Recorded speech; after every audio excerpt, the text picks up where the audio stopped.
Ladies and gentlemen, Fight Store!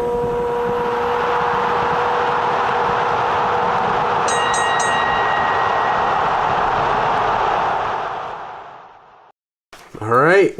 Good evening or good morning, folks. I'm Travis Streeter, here with my co-host, Alex Morrow.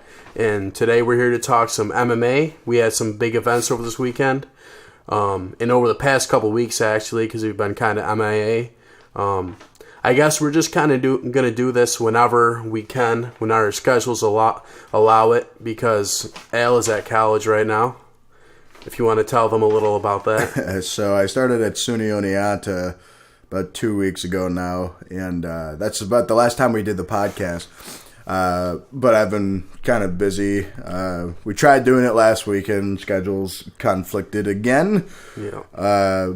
But so far, everything's going good at Oneonta. Classes are pretty good. Not simple, but not hard.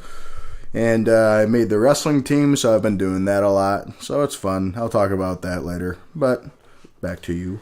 Yeah, so, Al's going to become an even better wrestler over time, so watch out local heavyweights and maybe even light heavyweights one day. Yeah, we'll see. I've lost about 10 pounds in the past 2 weeks. That's good. Already.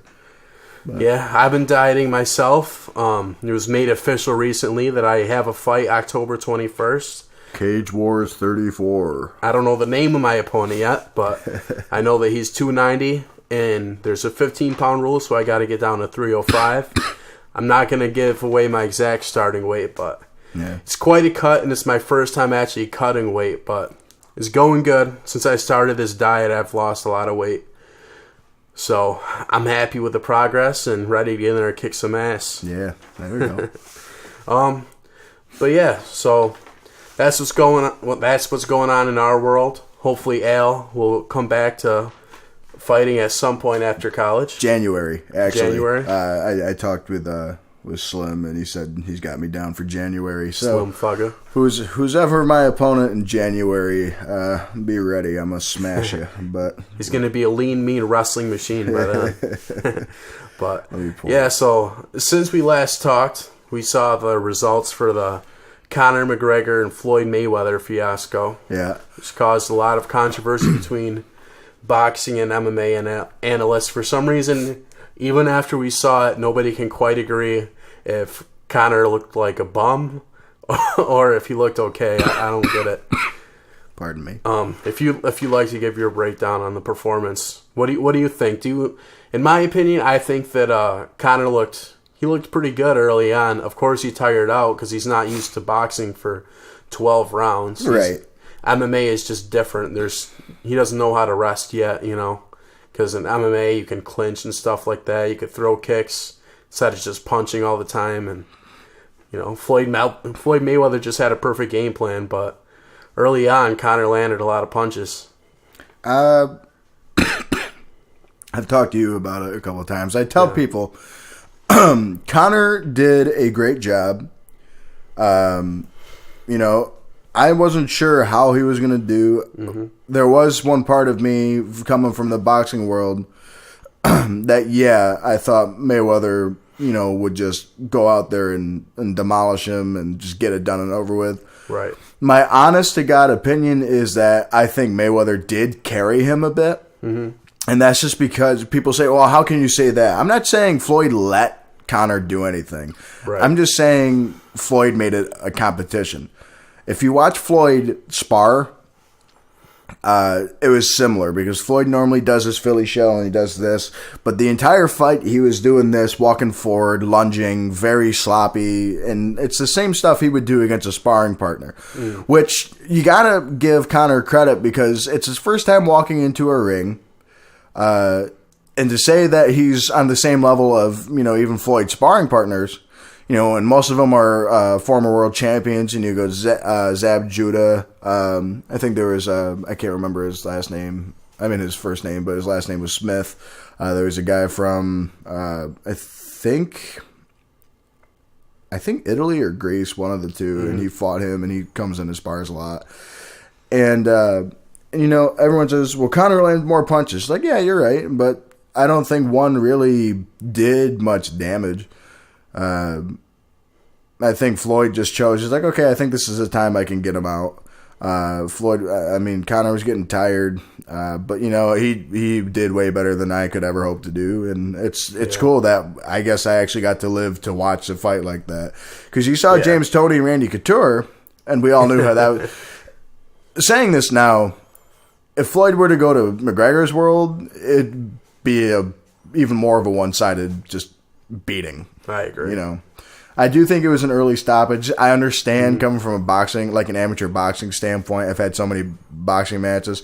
If you don't answer punches, the ref stops it. But I think he could have let Conor go a couple more shots. But that's just me. Well, what about you? Yeah, I agree. I mean, I think that Floyd, I don't know if he necessarily carried him. Like, he's like, I want to make this a really good show. But he definitely played the counter puncher a lot and let him blow out his energy a little bit more. Yeah. And he was only going to counter, I think, if Conor really left himself open. He was, that's why he only threw like 6 punches, I think, in the first couple rounds.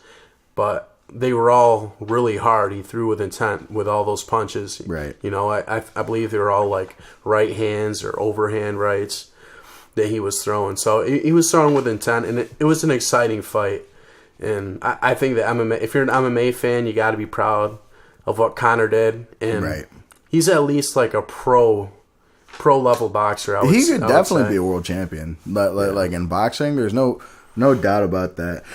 One thing, and I hate to cut you off. No, you're fine. One thing that I will say is I think people finally realize that Conor does not have the mythical punching power of a Mike Tyson, though. Like I tell people, there's a bunch of different types of punching. There's concussive, and when you think concussive, you think George Foreman and Mike Tyson.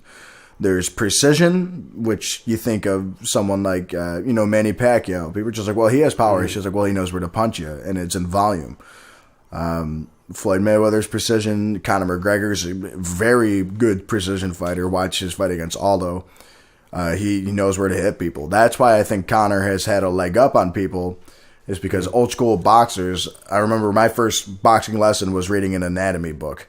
Like my boxing coach literally said, well, you're going to learn the anatomy of the human body. That's why it's called the sweet science. Right. It's the science of dissecting the human body. And basically that's what boxing is. And I think McGregor just understands that more than most MMA guys, because a lot of MMA guys come and say, oh, hit him in the head.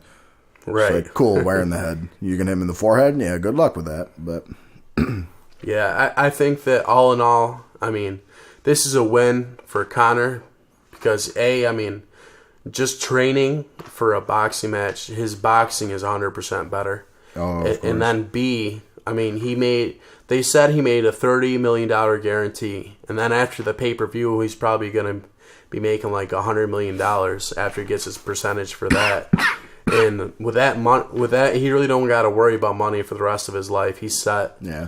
So, in UFC, I feel like he's probably still going to be, looking for the good contracts, which is smart. But, I think he doesn't have to worry as much about holding out and stuff like that. Maybe he'll be able to fight a little bit more. And he likes fighting. People that say he's not going to come back to the sport, like he's openly said, I am coming back. Right. Like he says, I have a trilogy fight I still have to complete. I like MMA more than boxing. That's why it's a complete martial art. So putting that to rest, I think, is the first step for people. You got to realize that he is coming back. I think he should fight Khabib. Yeah, I would like to see that fight. But then again, Khabib had problems with his weight cutting in his last fight. And then also I've heard the fight before that when he fought Michael Johnson at the Madison Square Garden card, apparently he was having trouble with his weight cut during that fight as well. And I guess he was even hospitalized before that. The dude cuts from what, 210, 205? He gets big. Yeah, maybe. I heard it was in the 190s, but it could be over 200. That's still a lot. I can't believe that these guys cut from that to make 155, because the thing is, the bigger you are, the easier it is to cut weight. As you're smaller, it gets harder. Yeah. So I mean, RDA, like they were talking about it yesterday at his fight. He was cutting from like 205 down to 155. Yeah, and that's crazy. I think him moving up to 170 was a great decision. Just like Conor moving up to 55, and Conor will probably move up again to 170 permanently at one point, I believe, because he's always getting bigger. I think he's gonna have problems at 170 though. Maybe. I mean, but I think he'll continue to get a little bit bigger. Oh yeah. Because I don't know. He must be doing some kind of lifting or something. Because every camp he seems to gain a lot of muscle size. It seems. But yeah, I mean, I would like to see Conor fight the winner of Kevin Lee and Tony Ferguson next. I think that, I don't know, when something happens like a fighter misses weight or something. I mean, I think that they kind of should have to win another fight now to prove that they can make the weight. I love Khabib as a fighter. I love watching him. I'm a WWE fan, and he's basically doing WWE body slams to people. It's awesome to watch. But, if you're going to fight at 155, you have to prove you can make the weight in a healthy way. And unfortunately, he hasn't been able to do that lately. You got to think he's by far at least the best grappler. And just not just the UFC or the lightweights. I got to think like of all of MMA right now. Yeah, I mean, no one stops that dude. And if Khabib does have to move to 170, I think that his style would translate. I mean, he's probably about the same size as GSP, maybe even a little bigger. Right. Because he's the same height as him. Maybe GSP is a little bit bigger, but I mean, with his wrestling pedigree, and his skills on the ground, I mean, I don't think it'll really matter. I mean, Habib's like what? He's the 4-time regular Sambo, which is like just a grappling. He's the 2-time combat Sambo, which is basically MMA. Yeah. Wrestling, freestyle, Greco, just. I think the only thing he's lacking is a jiu-jitsu black belt. Yeah. But honestly, with the amount of like pedigree that he has with Sambo, I guess you don't need it.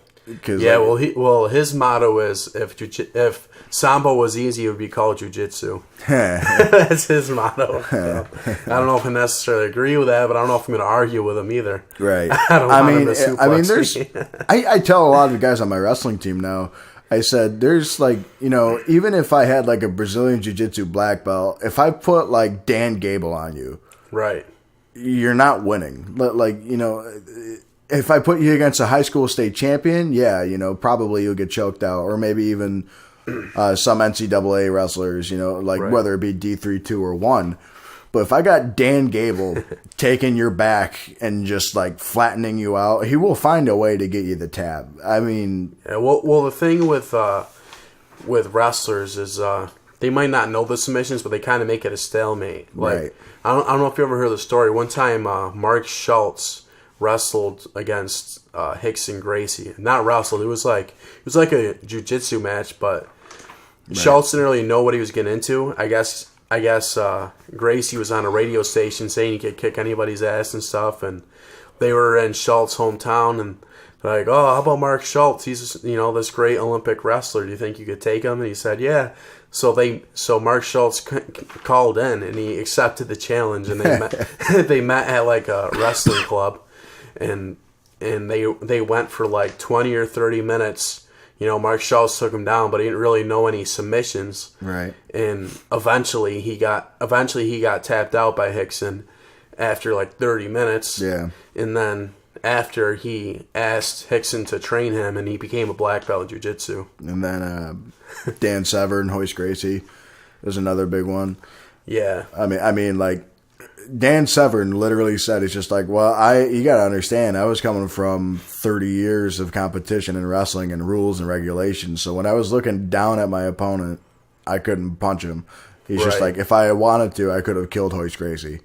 And it's just like, I mean, if you look how quick he took him down and just maintained control, and Hoist Gracie's just like, you're the toughest man I ever fought. And to this day, he still says that. And Dan Severn's response was, you haven't seen anything.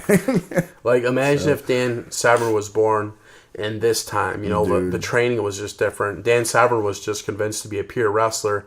He thought maybe he could just, slam people and knock them out. And maybe take him down and just put a lot of pressure on him and make him tap. But And he it's also he was also a master level in Sambo too. Oh, was he? I didn't know that. Oh, that's crazy.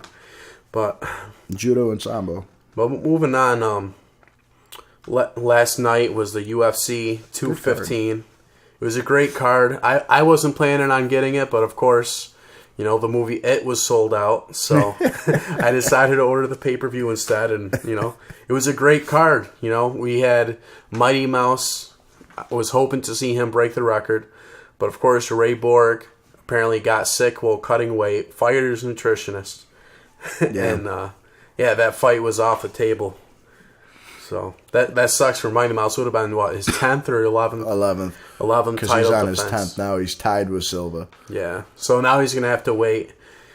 But we had a great card. It was main evented by Amanda Nunes versus Valentino Shevchenko. What did you think about the main event? Main event was good. You know, like you and I were talking about it a little bit. Yeah. And, you know, I didn't think it was so much of a boring fight as if I was just kind of waiting for them to both do something. Right.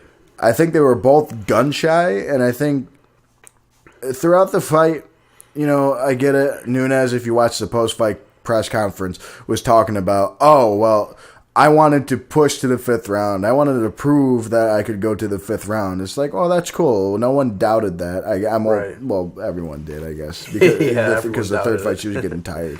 But she wanted to prove a point.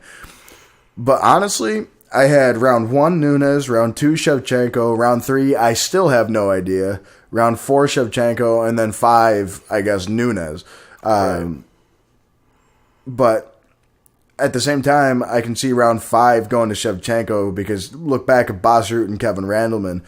Kevin Randleman may have taken Bas Rutten down, but Bas Rutten, like, if you look at their faces after, Kevin's was all beat and scratched. Yeah. Bas was fine. And it's just because Bas kept punching him and you know, elbowing him on the ground. Yeah. I mean, it's tough to call. I mean, everyone online is saying this was a robbery. That's the most overused word in MMA and boxing and kickboxing. I mean, it was a really close fight.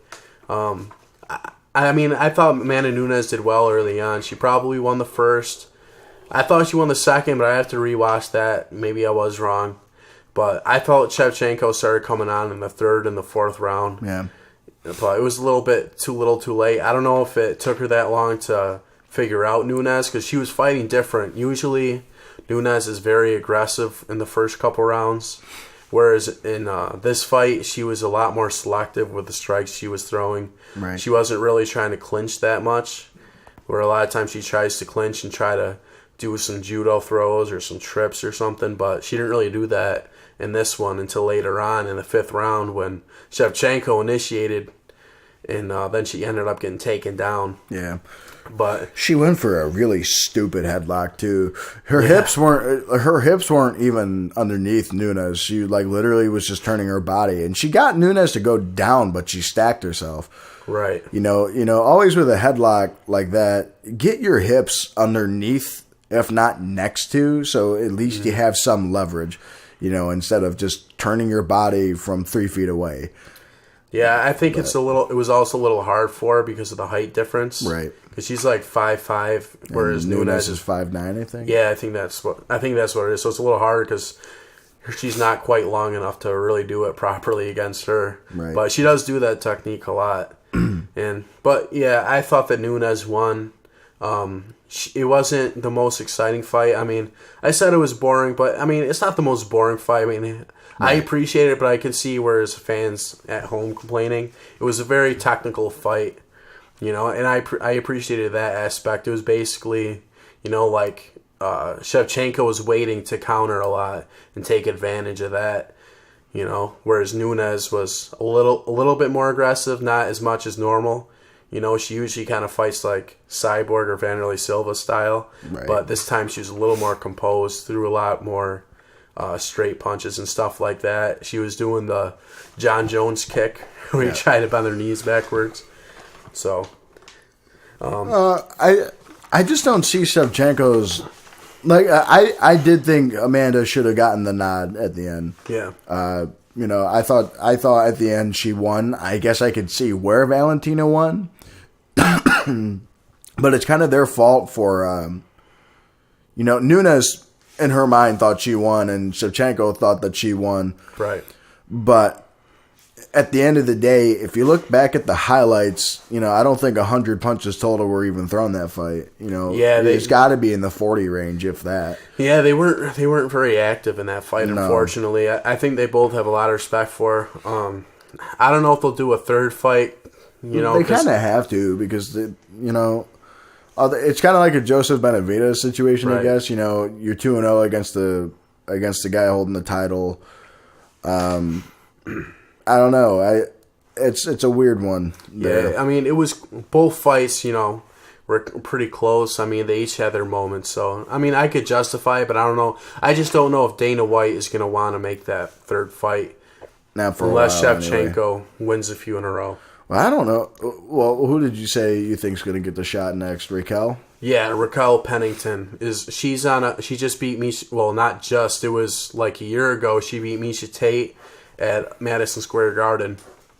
So, and she's on like a 6-fight winning streak. Yeah. So I think they'll probably give her the fight next, but she's not like a big name, so it's not going to be like one of these huge, pay-per-views, but maybe it could be like a Fox card or something.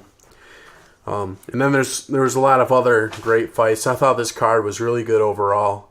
Yeah, I'm pulling it up myself because I can't remember the co-main event. We had RDA versus Neil Magny. Yeah, dude. In a great performance. Rafael dos Anjos, man. What a monster. He even looks like Frankenstein, so it's fitting. But yeah, I mean, here's a guy who, when he first started in the UFC, I kind of thought he was a fraud because he lost to Clay Guida. He got tapped out by him. Like, Clay Guida's okay, but like usually just kind of issues out decisions. He doesn't really tap people. So like, oh man, this guy's not that good. But then he went on a long win streak, and then he won the title. Like, oh man, I'm wrong about this guy. Right. So, I mean, he's an exciting fighter. Now he moved up to 170 because, again, with a weight cutting issue, this is a guy who had passed out from trying to make 155 pounds in a world title fight. I mean, his fight against Alvarez, he said he literally almost died. Yeah, his that's insides crazy. Were drying. That weight cutting is like, I don't know. I've met. And I know a bunch of wrestlers that cut a lot or have cut a lot. Right. I had to cut once, and it was like 10 pounds. And then like I had people say, oh, that's nothing. I have to cut like 22, 25 pounds. And I just felt like I shouldn't even complain anymore. Because I was just like, wow, I'm like 6, 7 pounds over. Damn it, now I can't eat. I can't do this. And then there's people that have been doing that for like a month straight or the entire season. And like I look at people like that. I'm like, wow, that's just nuts. Takes a lot of dedication, but I mean, it also, I think, takes away from your performance. Yeah. Back in the day, Frankie Edgar, he was like 160 and he fought at 155, won the title, and now you see guys like RDA moving up to 170. He still cuts a little bit of weight. He said he said he was like 185 like 2 or 3 weeks out, but I mean, he's looking good at this weight class. He's 2-0 now. He had a win against Safadine, who's a good stand-up fighter, and he basically kept it in that Muay Thai style fight, and he won. And then now he fought Neil Magny, and basically he engaged on the feet a little bit. He got him down to the ground, and he just used his jiu-jitsu, and he got him in that, had an arm choke, and he tapped him out. I mean, it was impressive, man. He looks so strong. They weren't on the feet for very long either. No, he kicked his leg out. Yeah, he kicked his leg out. You're right, and he got him down, and he immediately, it seemed like, got side control. And Neil Magny is a guy who has a pretty good ground game. He's so long. He's like 6'3", tall guy for the weight class. And that's the first time in a while Neil Magny's been in the cage. His last time was against Johnny Hendricks. I thought Johnny Hendricks won that fight though. Yeah, that was a close fight. I thought so too, but. I mean, in that fight, that's where I noticed where I was thinking, man, Magny has pretty good jiu-jitsu because he kept catching that triangle choke on him. Right. And in this fight, RDA sliced through his guard like a butter knife, man. Yeah. It was nothing. And he just immediately got that head and arm choke and tapped him out. Yeah, RDA's, I don't know, I used to think he was just like a one-dimensional guy. Yeah. And it really, I mean, he knocked out Benson Henderson, granted Henderson said, oh, well, I'm fine. But, when you drop like that, someone's going to be a little concerned. He's got power. It was like after the Guida fight, he started working on his striking and he started knocking everybody out. Right. I don't know who he was training at that point, but now he's got like this Muay Thai style that's pretty good. Yeah. I guess he trains a lot in Thailand now. And obviously he's a jiu-jitsu black belt. He has been for a long time, and he mixes up those styles well. I think he said he started jiu-jitsu at like 5 or 6, too. That's crazy. Well, he's a badass. His striking is just as good. He's like Weirdo, one of these guys who develops it a little later in their game and just is a beast with it. And he's fighting pretty soon. Yeah. I thought Derek Lewis was done. No, he came out. Now he's fighting. He just wanted. That was his way to get a break because they kept calling him up to fight in these outlandish places like every other month. Like he fought in Croatia, he fought in Albany, which he didn't want to go to. He didn't want to go to Albany? No, because he's from Texas. Oh. So Albany during the winter, I mean, it was like a culture shock to him. That's funny. But yeah, RDA said next Welcome he to wants the cold. to face. It wasn't even that bad out that No. day. We were both there. No, it was like 45 degrees. But then okay. again, we grew up in it. He's from Texas. True. Where it's probably like hot all the time. But yeah, RDA said next he wants to face Hobby Hauler. So Hobby Hauler. Robbie Lawler. So I like to see that fight. I'm not sure is Robbie booked right now? No. I think they were talking about him again for the title. But he just beat Cerrone, Yeah.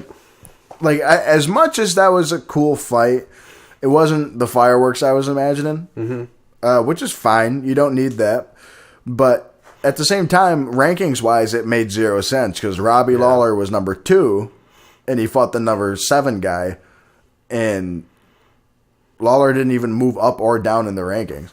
Yeah, I think they just wanted to put on a badass fight for the fans. Just about. And plus that's becoming a norm now. I don't like that becoming the norm.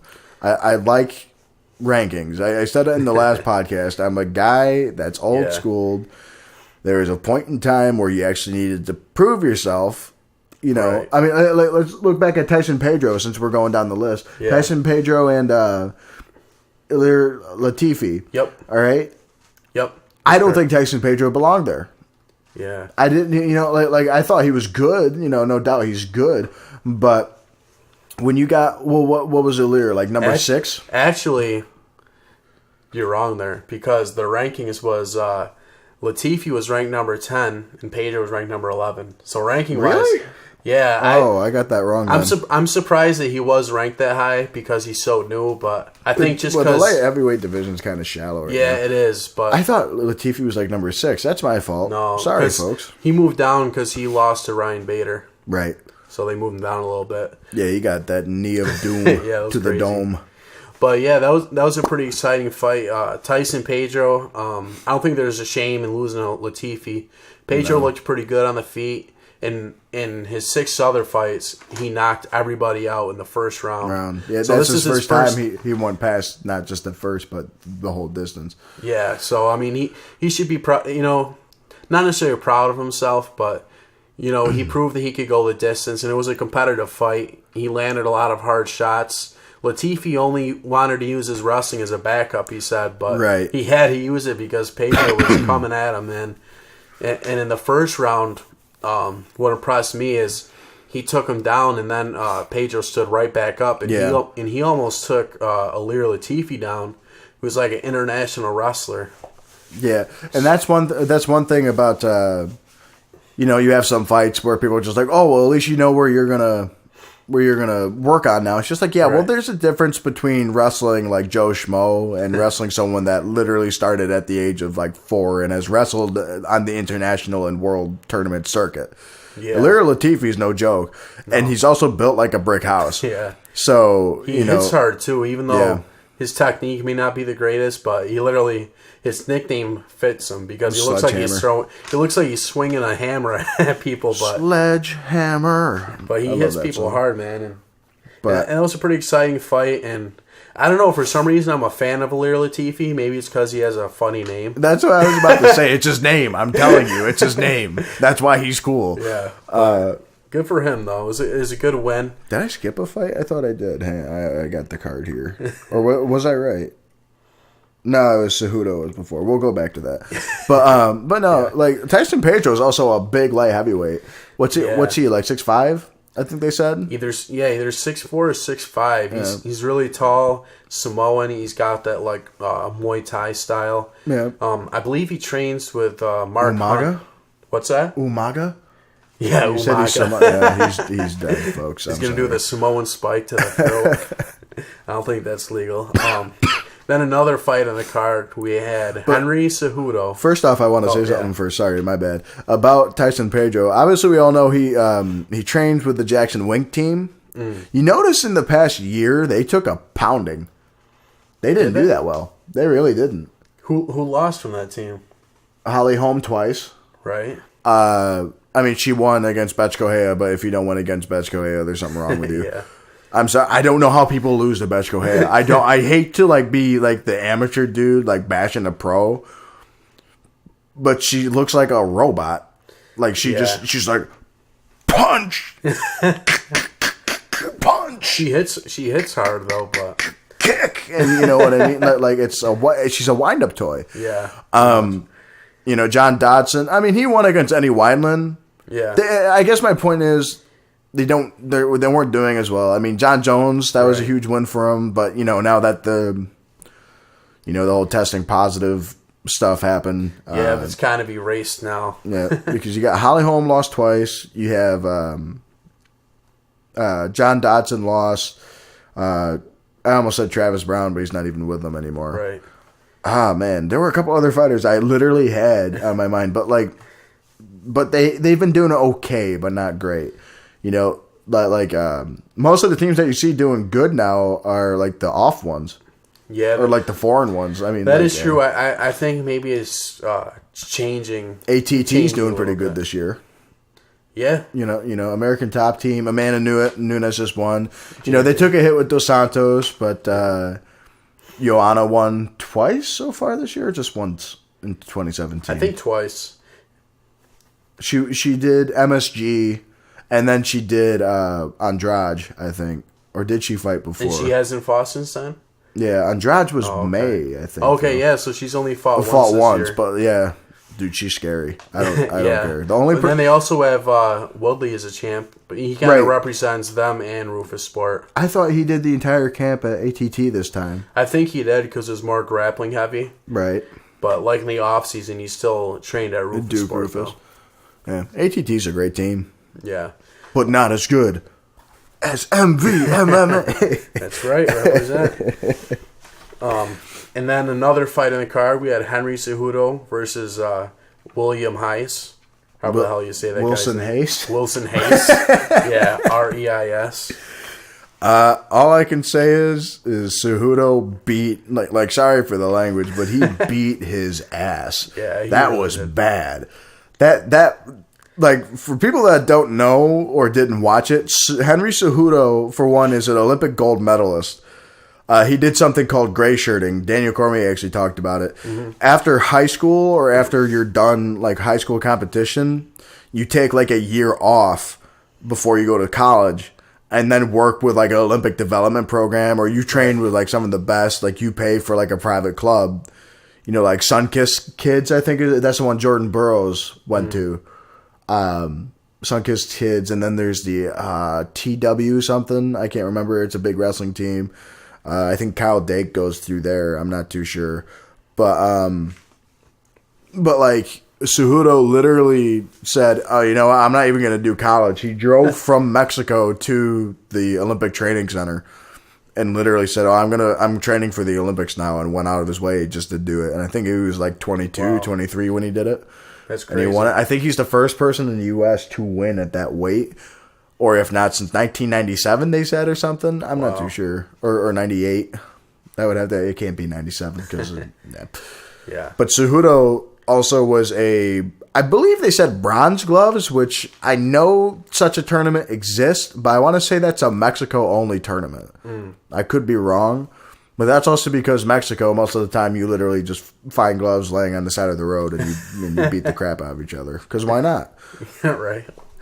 Yeah, he looked amazing in that fight. You know, he may be a gold medalist in wrestling, but he kind of looked like a gold medalist in boxing, man.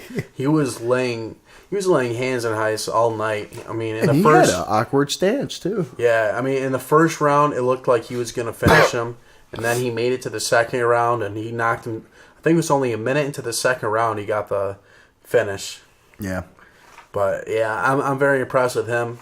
I think that the next fight that he should do, I don't know if he deserves a title shot yet, but what they should do is have him face Ray Borg since he missed weight. I think, because earlier you said you think Pettis should get the title shot. Yeah. I think it should be Pettis Borg, and then Cejudo title. Yeah, or that. I mean, he deserves either a title eliminator or a title fight, I think. Right. And also, bullshit, he beat Joseph Benavidez. I mean, that was a terrible.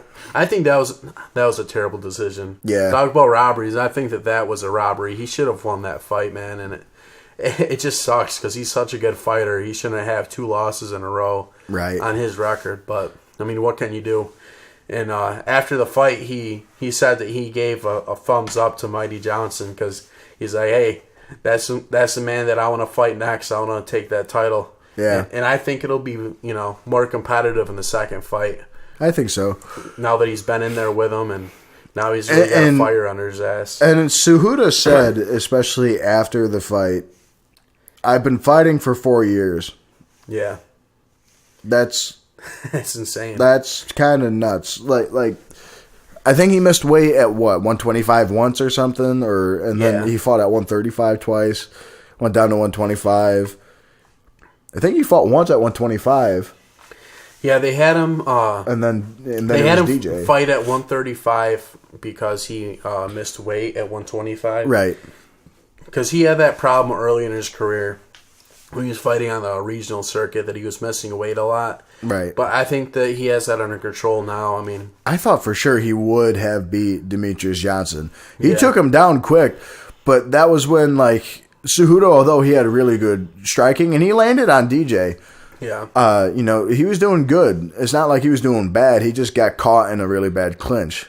Yeah, and I think a lot of guys, I mean, they don't understand the power of Mighty Mouse. Right. He doesn't look like he's not even one of the biggest. He has perfect flyweights. technique. Yeah, he does. But I mean, he's not even one of the biggest flyweights. So they're like, oh, he's all technique and speed, But I mean, he's a fighter. He hits hard and he can knock people out for sure, or tap people out too. Yeah, which is amazing. Well, he beat Wilson Hayes, the guy that Cejudo fought, pretty. I mean, Wilson Hayes is good. Don't get me wrong, but to me, he's kind of like a Betch Correa. Yeah, he's more of a jiu-jitsu. The thing about him, he is a really good jiu-jitsu guy. Right. So, and he armbarred him in the 4th or 5th round, I think. But that's the funny part. Joe Rogan said, he's just like, well, take a Brazilian jiu-jitsu black belt, punch him, he becomes a brown belt. Punch him again, he's a purple belt. Punch him, so on and so forth. And I still think there's a huge difference. I'm actually going to go check out that jiu-jitsu club I've been talking about finally this week because I've been just finding my foot in the past 2 weeks. Right. And I'm going to try jiu-jitsu out. I did 1 day of it at Bruno Tostas in Latham, New York. Right. And I like catch wrestling, which is basically, it's no gi. Mm-hmm.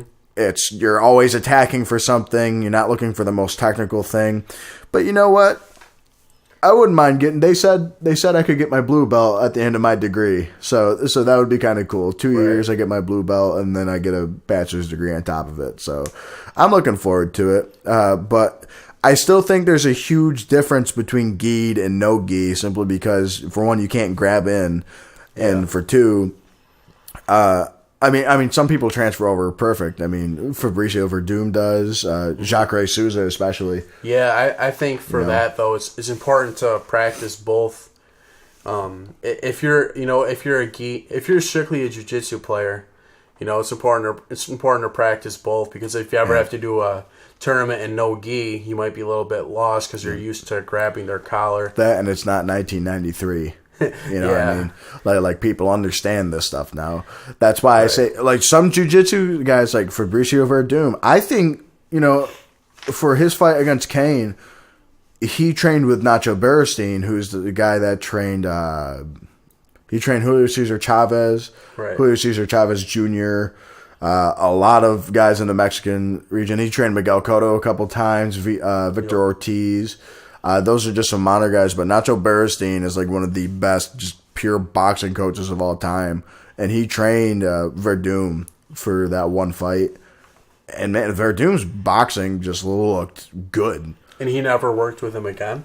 I don't think he does anymore. He did that. Well, Nacho's also like 90 years old. Right. But I just remember Nacho was like on like a little moped, like going the Big Bear, going the Big Bear California Trail or whatever, Big Bear Mountain, and like Verdum was literally just tossing kettlebells like over his head for like a mile and a half, and Nacho's like, all right, good warm up. That's insane, man. Yeah. Some of these old trainers are savages. Yep. And then there's the guy that trains.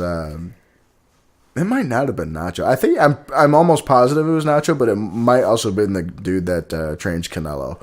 But I'm pretty sure it was Nacho Beristain. But yeah, that was his best performance when he went against Kane in my eyes. I mean, even before the submission finish, he was winning that fight anyway. He was just kicking his ass in the stand-up, which I wasn't expecting at all, man. I really thought Kane was going to run through him at that time. But, man, Ward was unstoppable. But, like, with Cejudo, too, his boxing looked better just because I think his footwork... Because he was stiff. He was a little slow. Because I think a lot of wrestlers that start with... You know, like, I think wrestlers catch on better than most athletes. You know, good wrestlers, like, especially, like, a lot of the guys that I'm rolling with now, you know, I feel really out of place because I wasn't necessarily the best high school wrestler. Right. And I'm holding my own, you know, they're beating me most times, but I'm holding my own. But, like, you know, I'll show them, like, boxing stuff, and, like, they'll catch on. Right. You know, like, most wrestlers I show stuff to, a couple guys I've trained here and there, you know, held mitts for, you know, basic stuff. They understand really quick.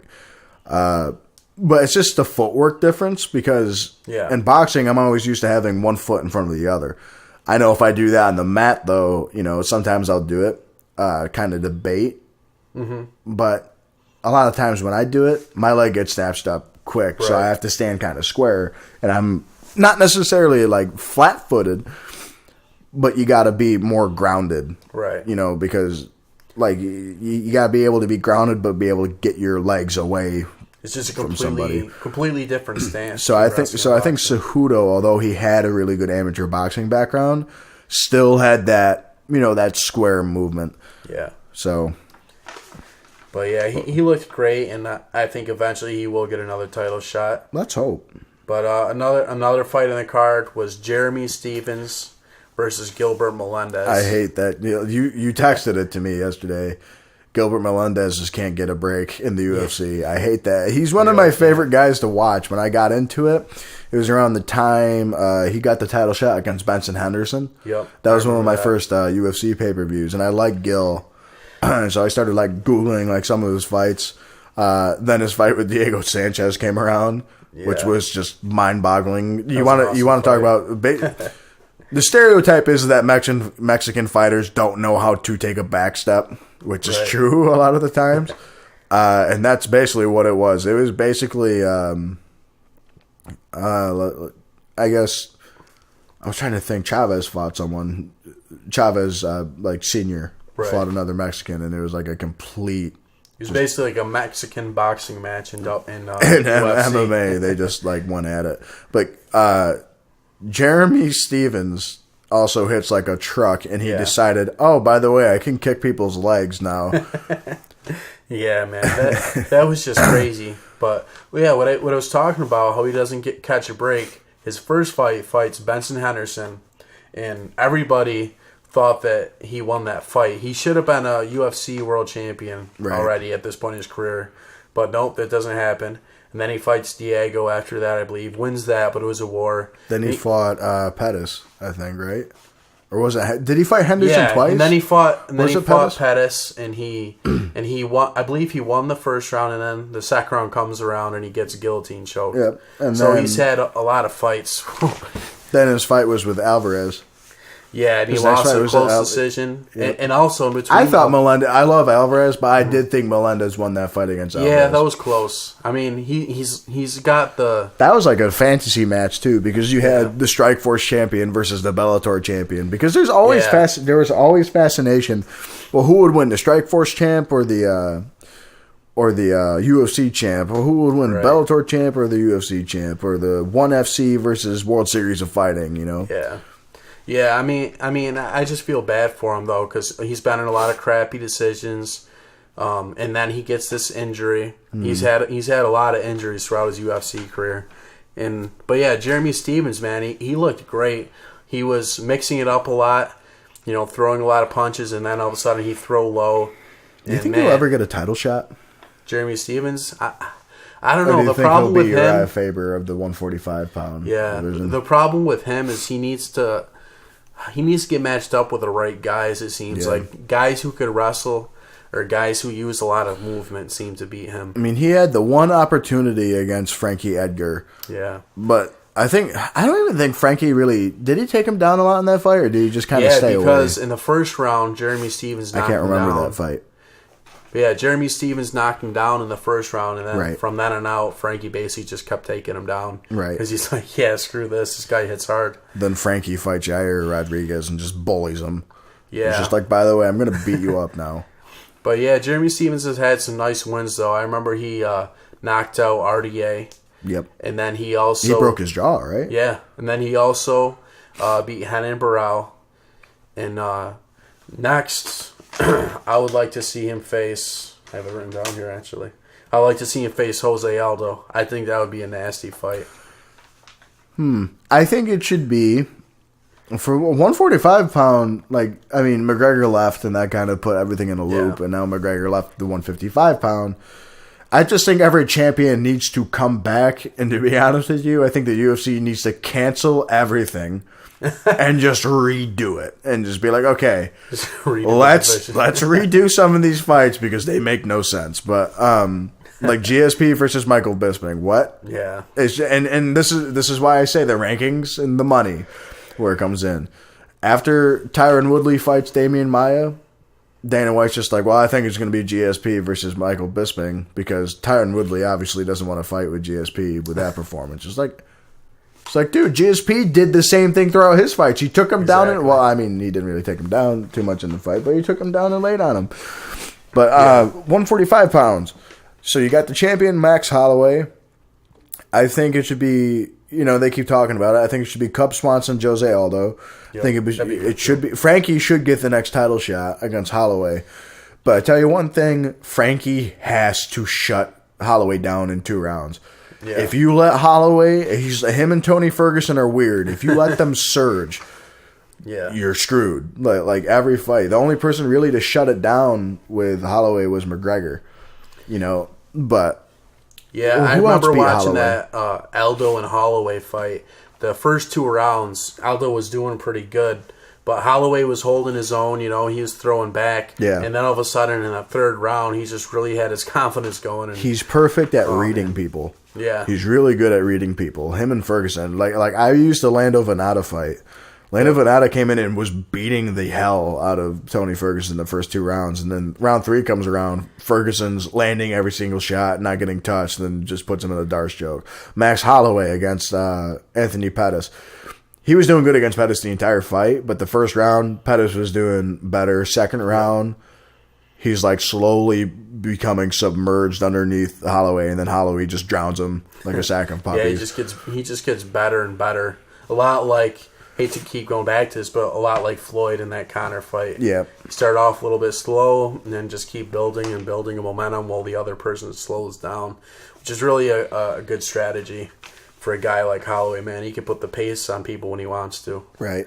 It was an exciting fight, but yeah, I would love to see... I think it should be Doo Ho Choi versus Stevens. That'd be a good fight, too. Because the Korean Zombie's out. There's a lot of good matchups for him, but I don't know. I think that there's a certain type of fighter they should match him up with. Because, like I said, the guys who use a lot of movement are going to beat him every time, and it's not really going to be a great fight. He's basically just going to chase him down and miss. and then guys who wrestle him, a lot of times they're afraid to exchange. Yep. So they kind of just hold on to him. So you got to give him somebody who likes to exchange. So they'll really have that back and forth war. Korean Zombie got hurt. I like the Korean Zombie, dude. Yeah. I like Dennis Bermudez, but when Korean Zombie came back, that was the one time I'm like, all right, I want him. I really didn't think Korean Zombie was going to win it, man. After that layoff, I was like, I thought that he was going to lose at Dennis Bermudez, and then he would come back and probably. Well, he had to. He. It's not like he wasn't in like shape. He was gone for 2 years because in South Korea you must commit a 2-year. 2-year military service. Yeah. But the thing is he was still training. He was like going camp. He was basically doing what Joe Louis was doing during the war. He went through basic and everything, but he went around camps, like sparring, teaching, stuff like that. So he was keeping active. He was in shape. That and I don't know much about the military, but I imagine you gotta stay in decent shape while you're in the military. God forbid something happens and they need you to deploy. They don't want you gassing out after a minute of running while someone's shooting at you. But. yeah, that's true. But I guess I really didn't know that stuff. Yeah, going into it, but I was expecting him not to do that well, and then he just knocked out Bermudez, who's a tough guy. Yeah, and it was in the first round, wasn't it? Or was it the second? Yeah, round? It was. He caught him. He clipped him really early. I mean, late in the first round. Because Bermudez was doing good. He took him down, pounded him a bit, got up, was winning the striking exchanges, and then I think it was a left he caught him with. I'm not too sure. But if anything, when he comes back, maybe it should be Doo-Ho Choi versus the Korean Zombie. So you got the Korean Superboy versus the Korean Zombie. Who's winning that one? Korean fighter is. And then another match I'd like to see after UFC 215 for Amanda Nunes. I think that the best fight they can make, the best title fight they could make. Ronda Rousey? Nope. Even better, Holly Holm. Okay. So it'd be like the two girls who knocked out, Ronda Rousey. I mean, they're saying they want Holly Holm to fight for the featherweight title, but I don't know. I think that's the route they're going to go. I think this would be better, though, man. Amanda Nunes and Holly Holm. I don't know. It'd just be two really good strikers going at it. I can agree with that. I don't know. I think I don't know who would win that though. I don't know. I don't know. Because Holly, like I know, like if you watch her boxing career, she is more of a counter puncher. Right. But like, if it's the same type of pace as the Shevchenko fight yesterday, then no one's going to throw a single punch. Like that's the thing about Holly and like her fight against the Randomie. You know what I mean? She grinded her against the cage the entire time. Didn't really do anything. Mm-hmm. I thought Durandamy won that fight, just because she was throwing, she was being active. Right. Like, Holly Holm had control. It's just like you got to do something with control. I mean, like in wrestling, when you have them down, and you're trying, the person on bottom will be called for stalling because they're not moving, Or if you're on top and you're just holding them down and the person on bottom's trying to move, the guy on top's going to be called for stalling. Right. So you're not getting awarded for it, you're getting warned for it. So yeah. I mean, I can see that, or I can see Holly Holm possibly catching with one of those crazy kicks that she throws. Yeah. That's basically like, I don't know, she kind of, like you said, just kind of counters and then she throws these high kicks randomly and knocks people out. But I don't know. Holly's like, she's a complete MMA fighter now. Like her kickboxing is obviously stellar, but if you watch her train, her takedowns are on point too. Especially if you're rolling with John Jones every day, you better be learning some wrestling from that guy. Yeah, so. I mean, I know at least defensively, her takedown defense is pretty good. Right. She hasn't gotten a lot of takedowns, but then she hasn't gone for a lot besides the Randomie fight. Yeah, and just because she took down Rousey. With a body did she? lock. I thought she... No, she... Rousey took her down with a headlock. Yep. Almost got an armbar. Holly got up, and then she went for another headlock. Holly did the correct thing, hip to hip, pushed the knees in, and then I call it a buster. Yeah. Is when you just, get the bear hug, lower waist bear hug, and then just lift her up, and I just call it the buster, But yeah, overall, I think it was a really good card. And then we have another card coming up next weekend, main evented by Luke Rockhold and David Branch. I don't know who's going to win that one. Have you seen David Branch fight at all? Yeah, I watched him fight in the UFC, then I watched some of his highlights. But he was what, a dual weight champion in WSOF? Yeah, in World Series of Fighting, he won the title at 2-5. He fought Rumble too. Yeah, he fought Rumble in his first fight outside of the UFC. Actually, lost a decision, but yeah, Branch has improved. A decision though. Yeah, against Rumble Johnson, which is impressive, because Rumble Johnson hits harder than I'm pretty sure most people that have been born. So yeah, but yeah, I mean, I think Luke Rockhold should win this fight as long as he doesn't underestimate Branch. I think that's a problem with a lot of these guys who haven't been in the UFC for a while or at all. Like Branch only had 2 fights in UFC prior to this, where one fight he lost. He lost by getting slammed. I can't even remember the guy. That was years ago, though. Yeah, Gerald Harris, but against Gerald Harris, and then the other fight he got leg locked by Paula Harris.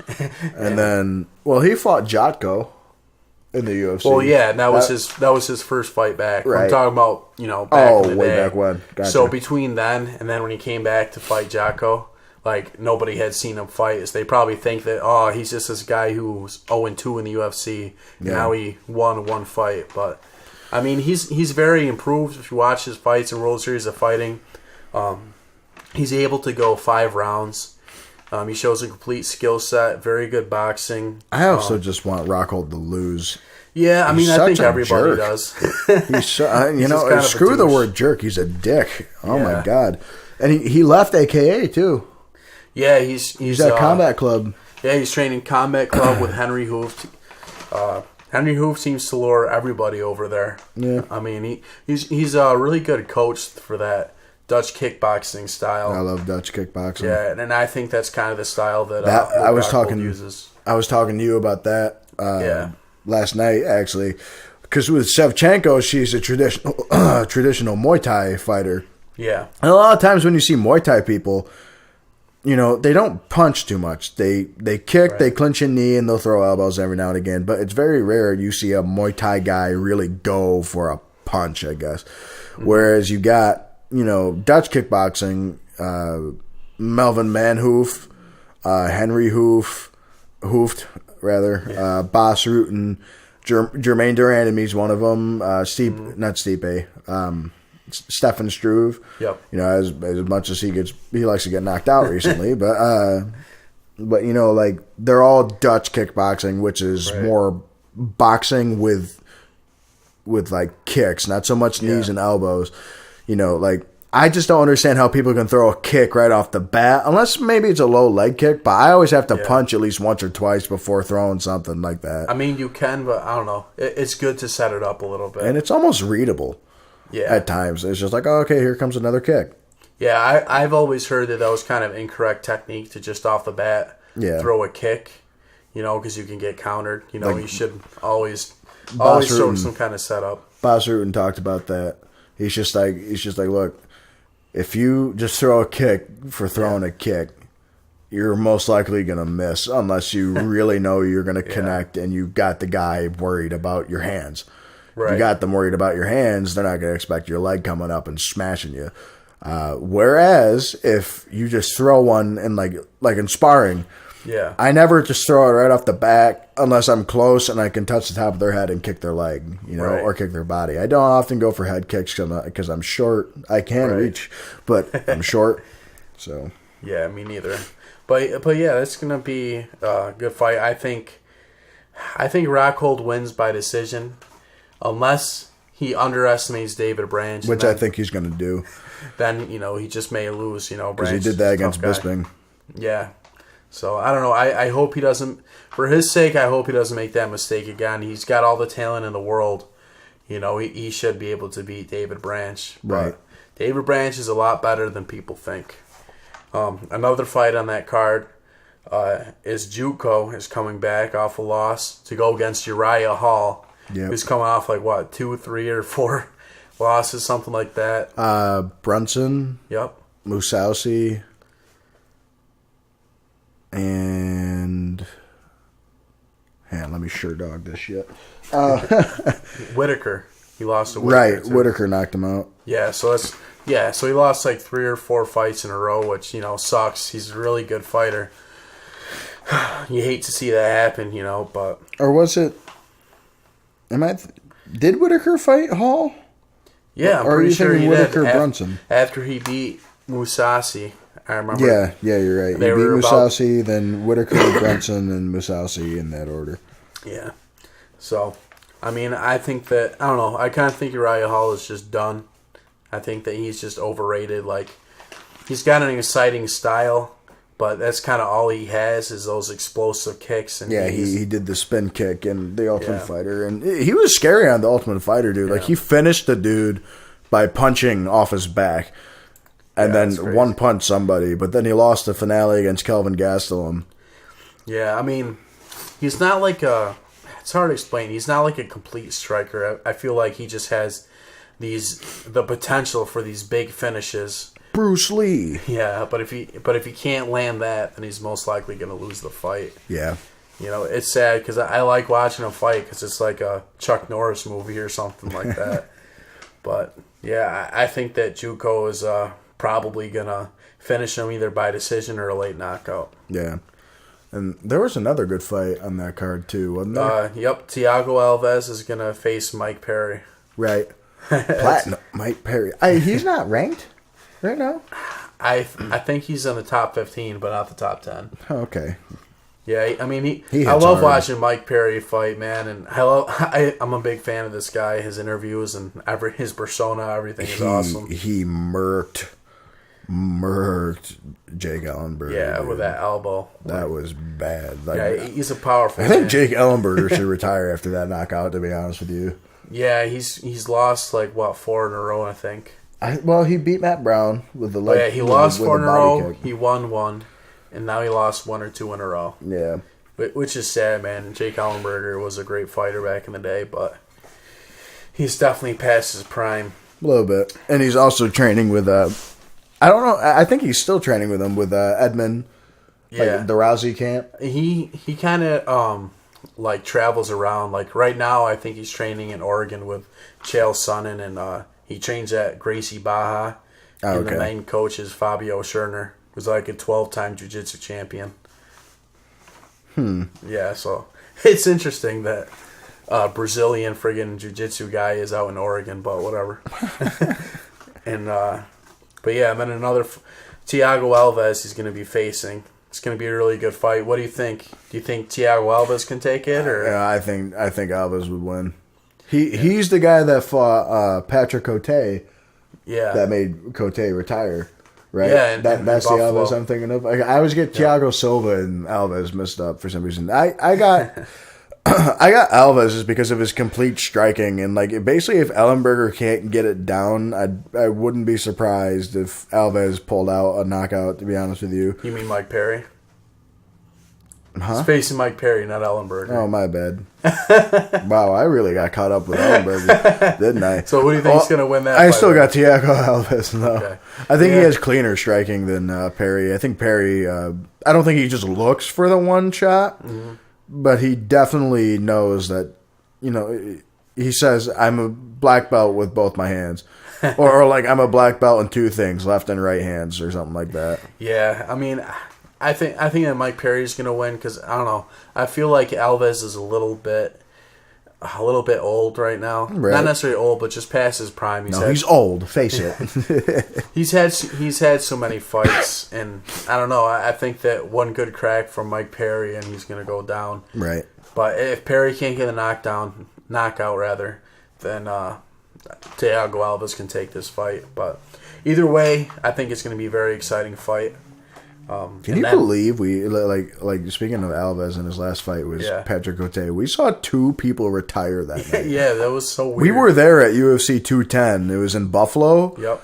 And literally, like I had a feeling when Rumble took off. He didn't take off his gloves, but he's just like, "Hey, guys, I love you," and I'm like, "Don't you dare say the R word right now." And he said the R word. He said, "I think it's time to retire." Like, damn it. Yeah. And then Cote, although Cote's been around a long time.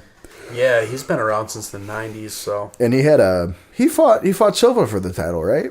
Yep, he fought Anderson Silva for the title. Yep. And he He almost went 5 rounds, I believe, but he injured his knee, and I think they stopped it before the 5th round or something like that.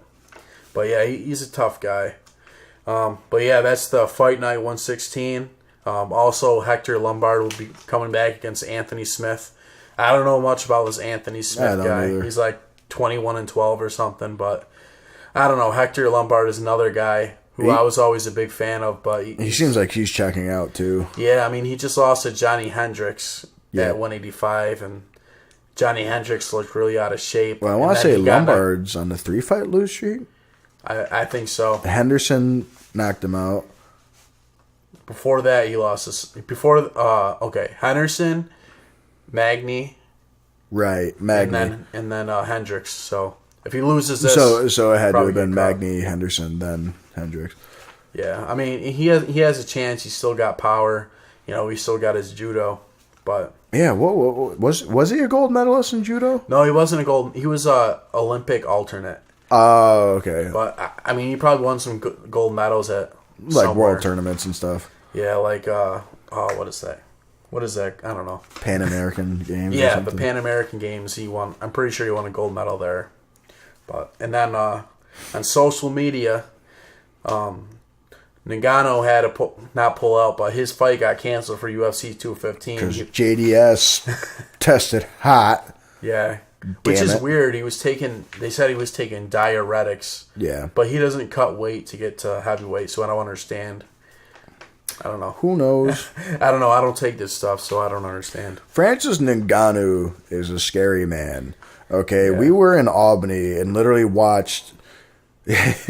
He took Anthony Hamilton, a D1 wrestler, ripped his arm off. Literally grabbed his arm, said, "I can break this," muscle him down to the mat, and then I don't think he actually broke it. No. But he made him tap. He made him tap. But like I also sat in the back of the arena at Albany, and you could see Ngannou's like arms perfectly, like they were next to you. Like he's a big dude. Then he fought Arlovsky and dusted him. But one thing I noticed watching that fight again, he missed a lot. Yeah. Yeah, he gets a little bit excited sometimes when he's going to the finish. But if he lands, sloppy, yeah, his power is great. But yeah, he said he wanted to fight Overeem, but unfortunately, it was too short notice for Overeem. I guess he wasn't even in the same country as his gym. He was like on vacation or something. Right. But Overeem, because Ngannou was talking about challenging for the title, Overeem kind of got upset about this because he said there's no line cutting. You want the title shot, you got to fight me. So It looks like this fight is going to happen. They just got to find a pay-per-view for it.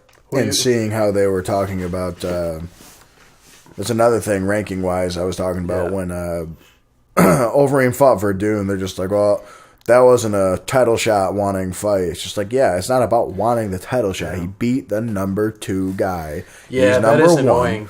But they're giving it to Kane, which Kane's last victory was against Travis Brown. Well, I don't think it's official yet. I mean, I think that's a fight that they want. But for some reason, I mean, Kane is injured, I guess, with a back injury. And I just saw on Instagram that he started training again, like last week. So, I mean. And that's the fight they'll make. Yeah. I mean, maybe they'll make that fight, and then they'll have Ngannou and Overeem fight, which I hope happens, because I honestly don't know who would win. I mean, it's going to be a great fight. But we don't know what Ngannou's chin is like yet. Yeah. We haven't seen him, like. Arlovsky at this point, I mean, I love the guy, but he doesn't really have anything left. I think he should retire. Yeah, he lost 5 in a row. He has nothing to prove. Is it 5? Yeah. Wow. He's lost 5 fights in a row.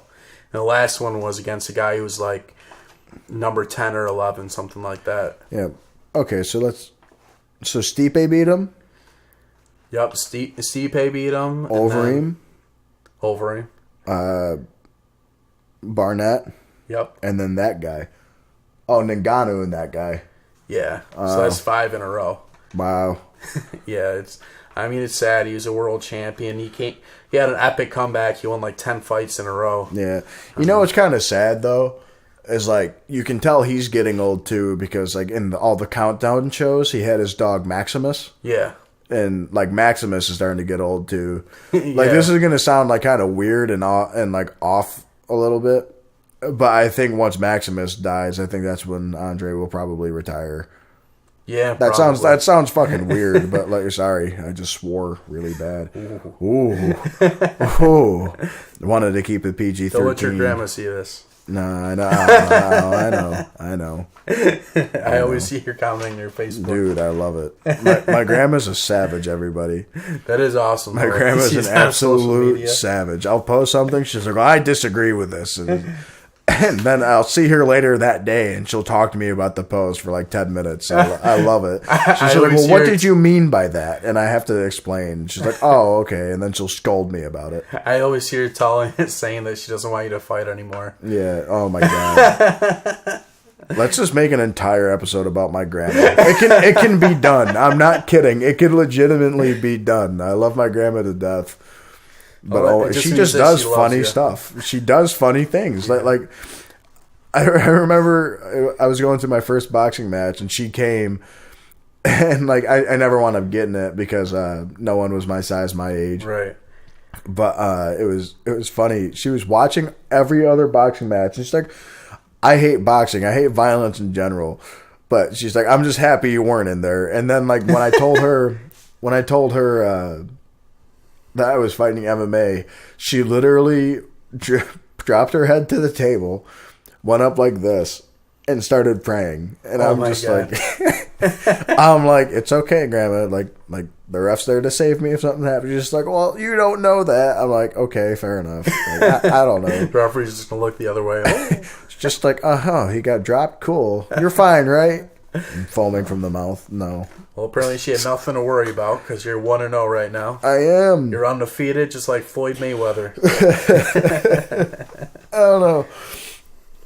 I'm happy. I'm definitely happy. I'm working on wrestling now, and that's just because I got taken down a lot in my fight, and my guy was he was really tough. Andrew Nay's a tough dude, but there's a difference between a technical double and a blast double, and that's what happened a lot. He just kept putting his head right in my gut, and just went for it. He was a lot like a football player, the way that he did it. Yeah, and those are hard to defend for me, and I'm more of an upper body Greco dude, so defending leg attacks is hard. But I've had to improve on that the past 2 weeks because we'll do a practice or two a day at Oneonta, and a lot of the times, like if I hold my own with the upper body, most people just go after my legs, and then I'm a potato and I can't do anything. but that's why I'm working a lot, and I'm starting to shoot a lot more, which is interesting. Man.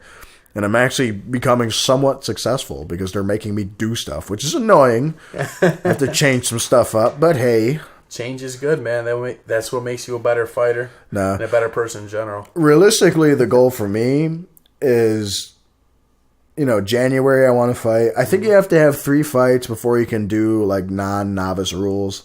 Right. Which I guess it's annoying because the shin guards really didn't bother me because they were like the slip-on ones.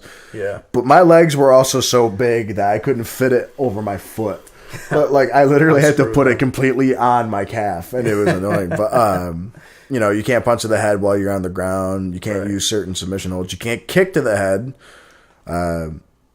Yeah, you can't. Like on the feet, you can't kick to the head? You can't kick to the head on the feet. Oh, wow. I didn't know that. Once novice rules are gone, you can, though. There goes my flying head kick. But, hopefully, if I win the next one by submission, TKO or something. Because now I got the first MMA fight out. I was a little sloppy in that because I'm used to, amateur boxing. You come out, you're nice and technical, jab, go in, a couple punches, get the hell out. But with that, he came after me like a bat out of hell. I kicked his leg, and he's just like, oh. And then he just punched me like 6 times in a row. I'm like, wow, he landed every single punch. Wow. But, I think now that I got that feeling out, I think my next fight, if I don't knock him out, I'll be surprised. Right. Predictions, Mystic L. But we'll see. Hopefully one day I'll get to... Yeah, that's what everybody says, is after you get the first one out of the way that you become so much more comfortable in your second fight and every fight forward, Yeah, because I had an adrenaline dump for like maybe 10 seconds. When he punched me, And then he put me against a cage. The moment I hit my back at the cage, I'm like, oh, okay, I'm fighting now. Right. And that's when I started, I landed a couple punches, and I was just slow with my shots. Right. In sparring, I'm nice and fluent. It's just a different pace to get used to, I guess, I guess I'll find out October 21st. I think you'll be a bit more composed than most people, though. You're a very easygoing dude. Yeah. So I spar a lot, 'cause, I never really sparred a lot until I came to MV MMA, which is like a year ago now. So I really take advantage of all the happy 1 open year. sparring. Yeah, right. But hopefully one day we'll both challenge for the title or something. Yeah, that'd be awesome, that'd be man. Funny. I don't know if they have a super heavyweight title or not.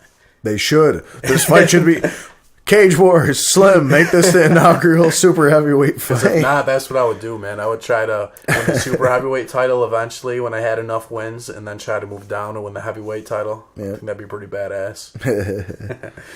But yeah, man, I don't know. I'm really excited. Ever since Duff told me that he thinks they found an opponent for me, man, I just can't stop thinking about it. I'm like Conor McGregor. He always talks about visualization. That's like all I do is I picture how this fight is going to go, how I'm going to attack different situations, how I'm going to strike, how I'm going to grapple.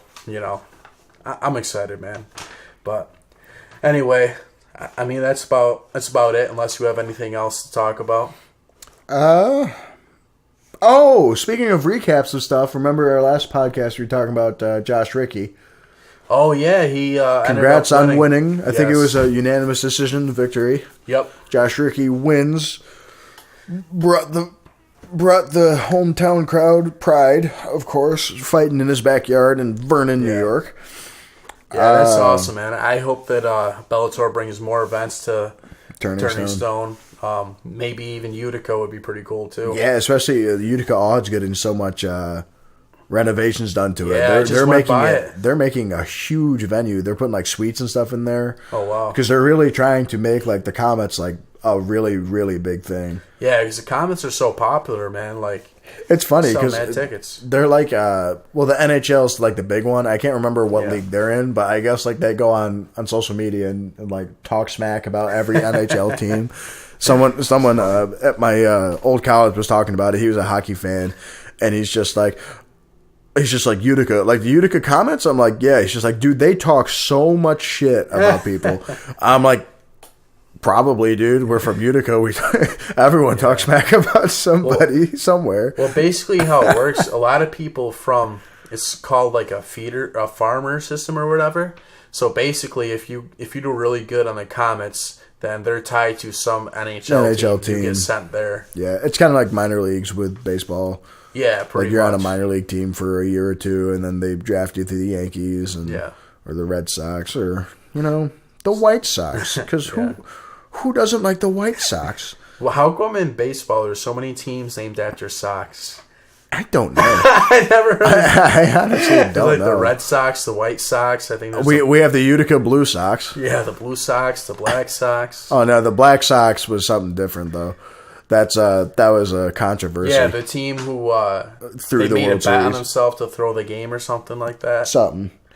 Yeah, we're getting way off topic from fighting and MMA. We went to baseball. We do it all, folks. Yeah, I don't even watch baseball. Football season started. Yeah, today. I don't know what time it is. Thursday, I thought. Oh yeah, they had one game. The Bills are facing the Jets. Yeah, I know the Jets are your team. Bills are my team. Yeah. I think the Jets are probably going to lose. Honestly, I stopped following the off-season stuff because we were losing everyone that it was just depressing. So I made a conscious decision to stop really following the decisions and stuff. We're starting Josh McCown at quarterback, who's a career backup. We lost pretty much all of our receivers except for one second-year guy. We got Matt Forte at running back, who's 35. I mean, I don't know. I mean, I'm hoping for the best, but I'm not expecting a winning season at all. I mean, the Bills have been being pretty good the last few years, so I wouldn't be surprised if they kick our ass today. But I don't know. I'll check the game. I'll check the scores and stuff like that. See what happens. Oh man. But No, just make sure you come to the Washington Ave Armory, Yes. October 21st, 2017, to watch Travis Streeter with his debuting amateur MMA fight against a nameless dude. Against Vacant. Vacant. Yeah, so Charles Vacant. I got tickets. I got tickets for sale, $40 each. You can just message me on Facebook. You know, I'm always on there. Hit him up. Instagram, whatever you got to do. I'll have tickets for sale up until the event. Next weekend I got Naga, so I'm excited for that. Right. Which is like a submission grappling tournament. Travis took the gold last year. Yeah, I usually do pretty well, especially in the no-gi. My overall record is like 6-1 in Naga. My one loss was in gi, and it was a decision. I don't know. Gi is so weird because you can grab the sleeves and all that. Yeah. I don't know. I was thinking about doing it, but I don't know. Like, school's going on. And Yeah. it'd be cool to do it again, but I don't want to do the advanced division again. Because last year, it's just like, oh, yeah, you have to do it the advanced or intermediate? I can't remember. advanced. They made me do advanced because I'm like, oh, I've been wrestling for like 7 years. And they're just like, oh, we got to put you in the advanced division. I said, why? I'm not like a black belt or anything. She's like, but you have grappling experience. See, they told me it goes by, it goes by how many years I've been doing like jiu-jitsu kind of stuff, which will be 2 years this summer. So this is my how last. nice for you. But they said, but because I had wrestling, I couldn't do novice when I started. I had to go to right to beginner. Right. But that was the only thing. That's weird that they told you had to go to advanced. Yeah. Because, I don't know, it's so different because of the submissions. I mean, you could be an amazing high school wrestler. I mean, I didn't get like, didn't get tapped or anything. It was just like the dude I wrestled, I fought, whatever, I grappled with, was a 2-time state champ out of Hudson Falls. His name's Luke Albrecht. I remember watching him a couple times. I think he was 220 and then 285. And he also was a lineman for Syracuse University. So if you can imagine what I had to tie up with. He was a strong guy. It was very annoying, I guess, because he also trained with Jeff Blatnick, I believe he was an Olympian. Right. I don't know. I know he was like huge at one point, and he passed, I think, 3 or 4 years ago. Mm-hmm. But he's just like, well, yeah, I used to train with Jeff Blatnick every day. I'm like, oh, that explains it. Of course. Me, I get the dude trains with Jeff Blatnick. Why not? Oh, well. But, yeah, so I got that going on. For the podcast, I'm Travis. I'm Al. And we will see you next time.